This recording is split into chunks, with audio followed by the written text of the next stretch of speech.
there were priorities of black voters just a year ago. And I don't want to be a cynic, but most of the lists that you had in your poll that people said that they wanted, except for the American Rescue Plan, looks like it's stalled at this point. So I'm curious, what happens now? What does Biden do to regroup? And what do we do in order to push him to regroup?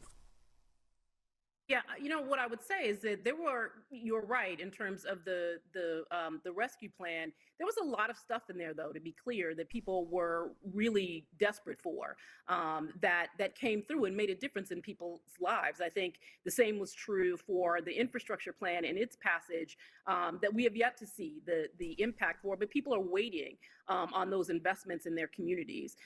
One of the things that's obviously true is that there are some really critical things that have not come to be, and from voting rights to criminal justice reform, as you said, and people are really clear that they're disappointed, right? They are worried about what that means for them and their ability to participate in our democracy.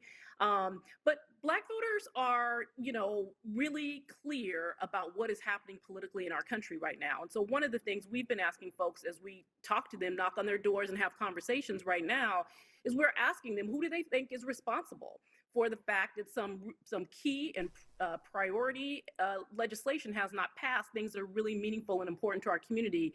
They're really clear about who is to blame, and they say it's Republicans.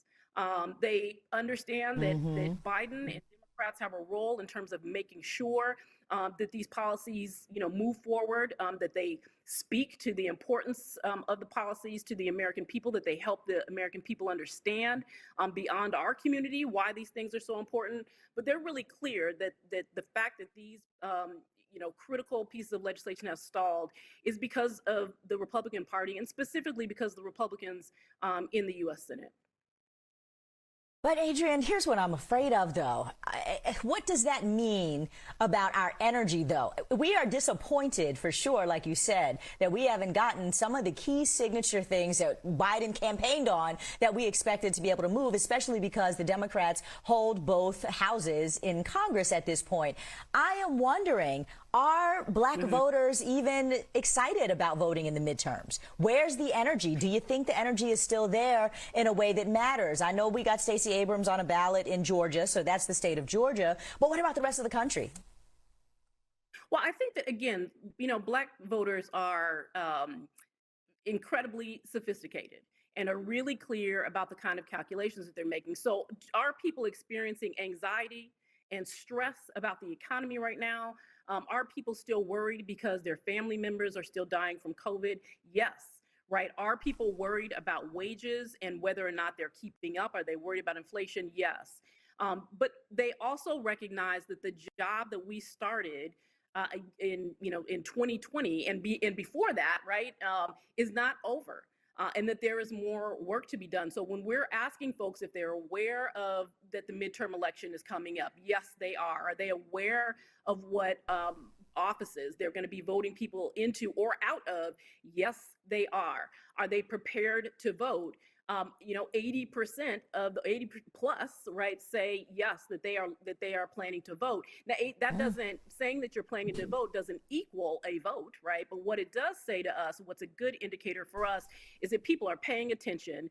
They understand that we still have a power to exercise, as Reverend Barber said, and then they're prepared to do it. I think that it's incumbent upon people are concerned again about voting rights and the hundreds of voter restriction laws that we have seen passed across, or at least introduced across the country. People are also completely prepared to fight back against that, and they see their participation, their active participation, they're finding a way, as we did in 2020 during a pandemic, to get to the polls as a part of their responsibility.